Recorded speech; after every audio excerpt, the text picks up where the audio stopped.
All right. So last week we ended chapter 34. Jacob's sons killed everybody in Shechem. Um, Let me rephrase that. They killed all the men in Shechem. They took the women and children with them to be servants. They took all of their belongings, their gold, their jewelry, anything that they had in the city. They took them all. Unfortunately, this also includes their idols and their false gods.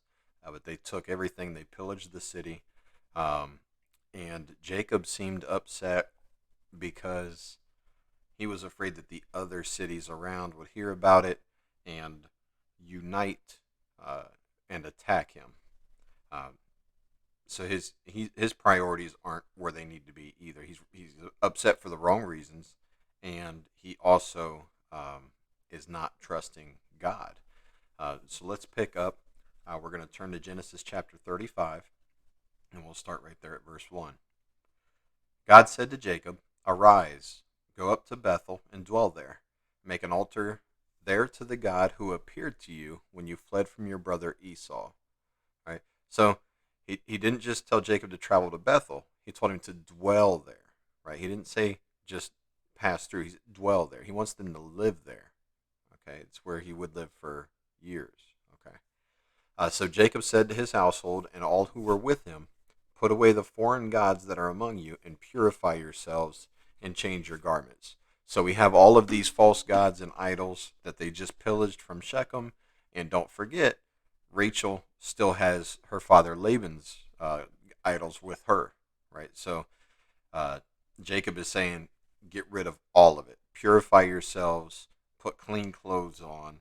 Um, the word for purify in this verse, uh, it is basically a washing with water. So I don't know if they really did some sort of uh, primitive baptism. Maybe I'm not sure, but he wants them to be purified and get rid of these gods. There's one God. That's the only one that we're going to serve. We're not going to bring these other ones with us. Okay. And then he says in verse 3, "Let us arise and go up to Bethel, so that I may make there an altar to the God who answers me in the day of my distress and has been with me wherever I have gone." So they gave to Jacob all the foreign gods that they had and the rings that were in their ears, and Jacob hid them under the terebinth tree that was near Shechem. So he didn't even melt down the gold to use for something else. He didn't, break the idols to use for something else. He didn't sell these. He wanted nothing to do with them, and he wanted nobody else to have anything to do with them. So he hid them under a tree, okay, out of sight. And then we'll remember in chapter 28, uh, when he was on his way out. Let's just pick up chapter 28, verse 20. It says, "Then Jacob made a vow, saying, 'If God will be with me and will keep me in this way that I go, and will give me bread to eat and clothing to wear, so that I come again to my father's house in peace, then the Lord shall be my God. And this stone which I have set up for a pillar shall be God's house. And of all that you give me, I will give a full tenth to you.'" Okay, so and this is on his way out when he's leaving his father's house. He's running from his brother Esau. That he sees God and he makes this vow. Okay, that if God will give me bread to eat and clothing to wear, well, he's blessed him so much. He is absolutely wealthy at this point, right? So he's done that and more. And verse 21, "So that I may come again to my father's house in peace." He's doing that too. Him and his brother, they're on good terms. Even though Jacob did just lie to him about following him to Seir not too long ago.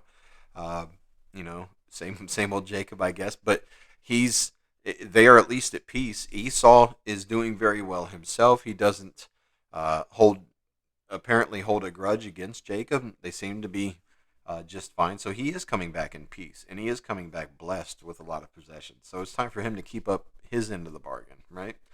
Uh, Jacob and everybody with him had to give up all their gods and idols. They didn't keep or sell. They buried it. They were only committed to Yahweh, to the God of their fathers. Okay.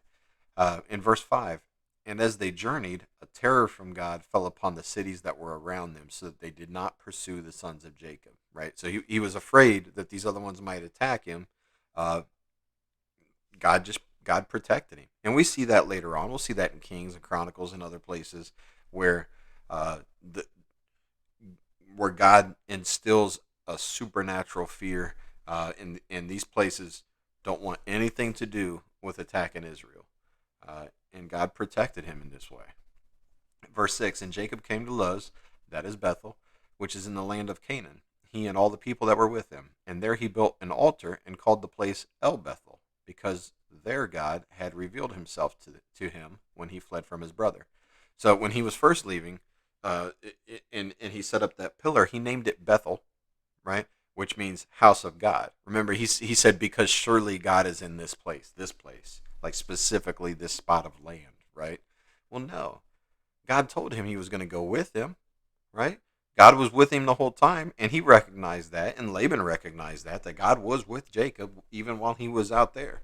So when he came back, he named it El Bethel. So instead of Bethel, house of God, he named it El Bethel, which means God of the house of God.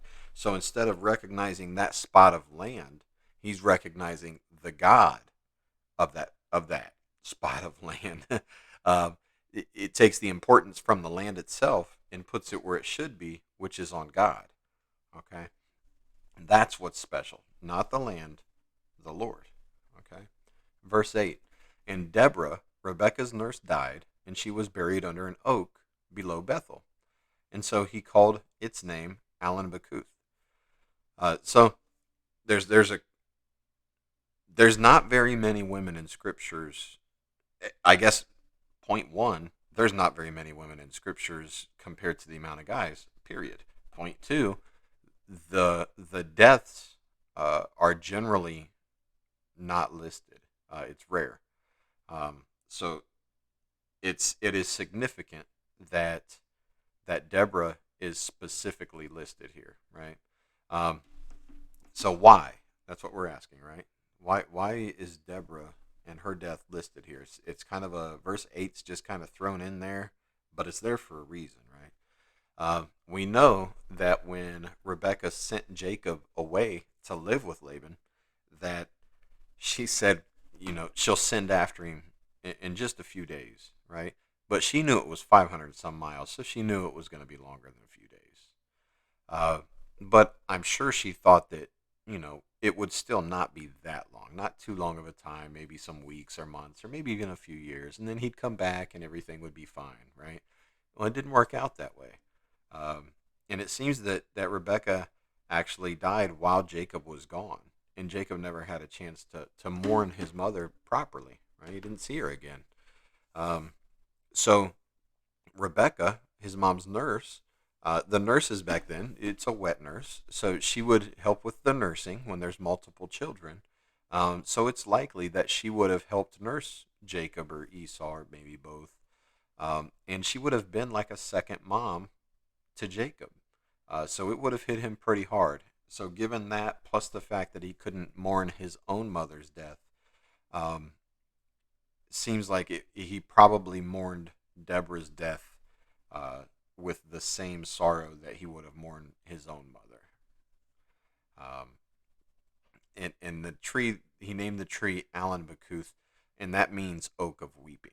So he was clearly sad about this. He did love Deborah. And we'll move to verse 9. God appeared to Jacob again.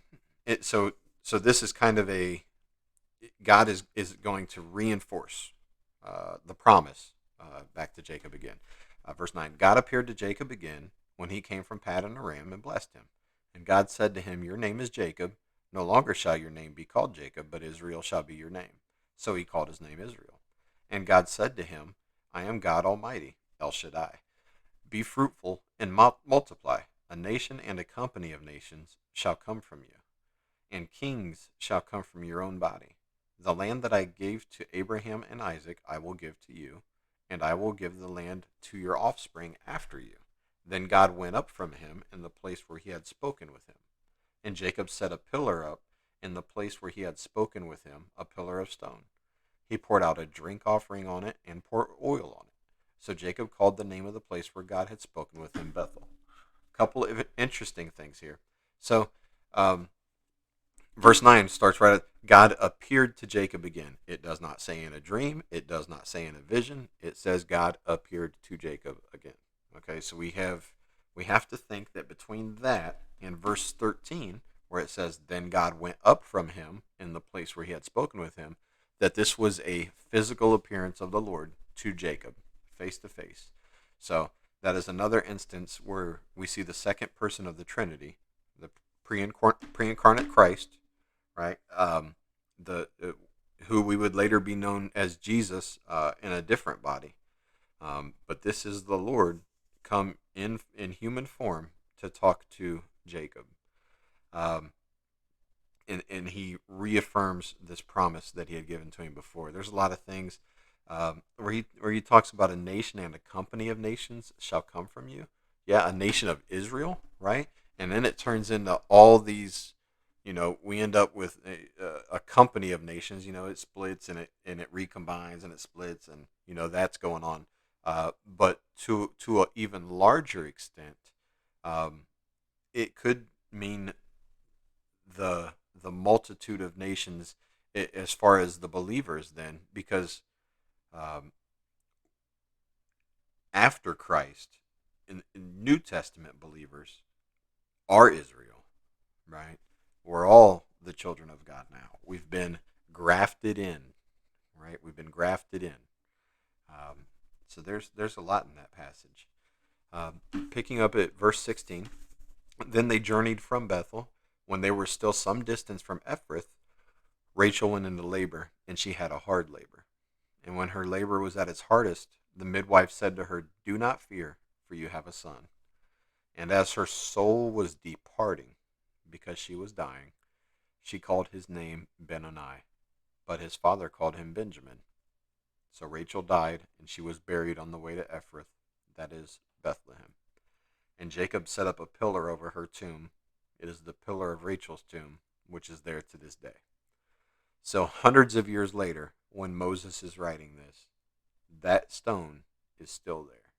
Whatever pillar that Jacob set up for Rachel, remember, she is the only one that he actually loved, and he loved her,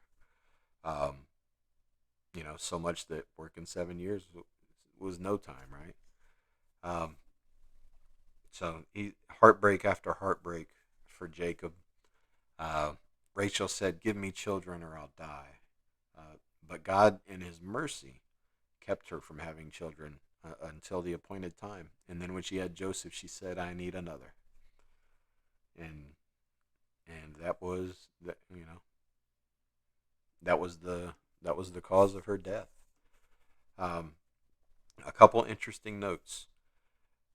You'll see that, remember when they started having children, the women were more or less bickering. They were going back and forth. They were even starting to name the children, taking shots at each other. See, I have a son, or look, pay attention to me.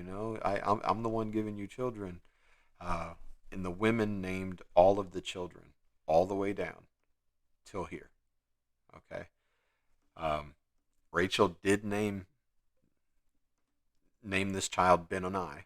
Okay. And that means son of sorrow. She knew she was dying while giving Jacob this son. That has to be heartbreaking. Son of sorrow. But this time, and only this time, Jacob steps in, changes the name to Benjamin, which means son of my right hand. Right. The right hand is a position of prominence. So if you have somebody in any sort of a power or leadership position, whoever that is at their right hand, that's their number two. That's their go-to person. That is their most trusted person, right? It's a position of prominence. And Rachel was Jacob's right hand. So he named Benjamin, son of my right hand. And then, so that concludes the children. And then with hindsight, we can look back and see the first wife that Jacob took, Leah, even though he didn't intend for it to be Leah. It was Leah. And that first wife, we know in marriage, we are not supposed to have multiple marriage partners. Um, and we realize and we understand that sometimes we do see this. We see it with the patriarchs. We see it David, Solomon.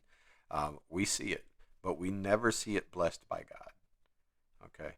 What we do notice here is that this first wife had 6 sons, and all of the other ones each had 2, combining for 6. Right. The other 3 wives combined for 6 wives. The first, or combined for 6 sons. The first wife had 6 sons and a daughter, at least one. Um, I don't think that's by accident. Okay, picking up at verse 21. Israel journeyed on and pitched his tent beyond the Tower of Eder. And while Israel lived in that land, Reuben went and lay with Bilhah, his father's concubine, and Israel heard of it. So, loss after loss, Jacob in mourning. He has to be in some sort of, his mental state can't be good. And Reuben, the oldest son, instead of being supportive to his father, instead of kind of rallying his siblings and the group behind his father during this hard time, instead he sleeps with Rachel's nurse, Bilhah, one of his father's wives. Obviously, that is terrible. Even if it was out of strictly lust, that is terrible. But it seems like it probably was more than that even. Um, so Reuben, being the firstborn son, would be in line for the promise. He would have been the expected person for this generational promise to pass down to after the death of Jacob.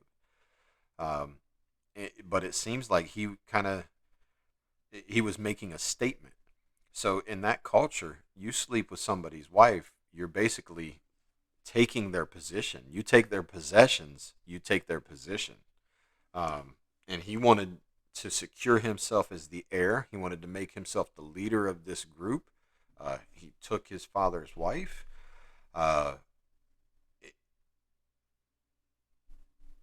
It seems like he either was doing it as a power play to try to assert himself as the heir. He could have been upset. Benjamin's name, son of my right hand. Is this going to happen again, where the youngest son is the one that gets the blessing? Well, Reuben probably wouldn't be happy about that, right? But what Reuben did here by sleeping with his father's wife cemented that he would not be the one to get the blessing passed down. Let's keep going. Now the sons of Jacob were 12. The sons of Leah, Reuben, Jacob's firstborn, the one that just slept with his father's wife. Then Simeon, Levi, Judah, Issachar, and Zebulun. The sons of Rachel, Joseph and Benjamin. The sons of Bilhah, Rachel's servant, Dan and Naphtali. The sons of Zilpah, Leah's servant, Gad and Asher. These were the sons of Jacob who were born to him in Paddan Aram. Okay, so we have the 12. They're all listed there. So where's this blessing going to go? Reuben's out, right? You can't do that. Reuben's out. So let's go to the next one, Simeon. Oh, well, Simeon just got done mass murdering a whole city of men because he was upset, and justifiably upset, but not justified in his vengeance. Remember, vengeance is mine, says the Lord. All right? So Simeon's out. You can't just murder a whole city of guys. Simeon's out. Who's next? Levi. Oh, Levi was with Simeon. He's out. Who's next? Judah. Okay. Fourth in line, Judah. I think we may have got something here. All right, verse 27. And Jacob came to his father Isaac at Mamre, or Kiriath Arba, that is Hebron, where Abraham and Isaac had sojourned. Now the days of Isaac were 180 years, And Isaac breathed his last, and he died and was gathered to his people, old and full of days. And his sons Esau and Jacob buried him. So they hadn't seen each other since Jacob was on the run. Um, it had been a long time, and remember, Isaac thought he was near death before Jacob left because he was already losing his sight. He couldn't even tell who he was talking to, um, and he lived that much longer that Jacob got all the way back to him.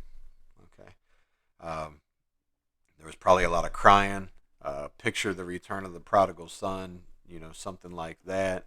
It's probably a very sad and happy mixture. Probably more happy than sad, would have to be. Um, and not only do they get to reconcile then before Isaac dies, Isaac gets to meet all his grandchildren. All of Jacob's children get to meet Isaac. Uh, so when it says old and full of days, basically he died happy. He died the way we all want to. He was happy, no doubt. Um, and with him dying, that is the end of the story of Isaac. The promise is now officially passed on to Jacob.